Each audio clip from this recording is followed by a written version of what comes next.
বন্ধুরা, মালা রান্না বান্না স্বাগতম। আজকে আমাদের ঘরে পনির হবে, যেহেতু আমাদের এখনও নিরামিষ রয়ে গেছে। আমাদের পূর্ণিমা দিন নিরামিষ শেষ হবে। এই দেখুন কি সুন্দর করে পনির তরকারি হচ্ছে। আগে আলুটা ভেজে নিয়েছি, তারপর তুলে নিয়ে মশলা দিয়েছি, হলুদ গুঁড়ো, জিরে গুঁড়ো, ধনে গুঁড়ো, নুন, চিনি, তেজপাতা আর কালো জিরে দিয়ে সম্বার দিয়েছি।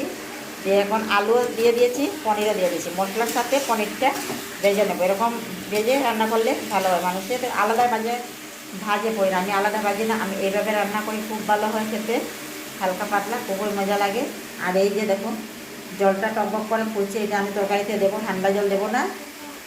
আর এই যে দেখুন শালগম ভাজা, এই আজকে হলো আমাদের দুপুরের মেনু। আর ডাল আছে, এই দিয়ে আজকে আমরা খাবো বন্ধুরা। অনেকদিন যাবত রান্নার ভিডিও করতে পারছি না, তো তাই আজকে করছি।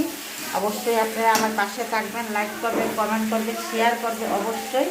ভুল হলে ক্ষমা করবেন। নমস্কার, বাই বাই, টাটা।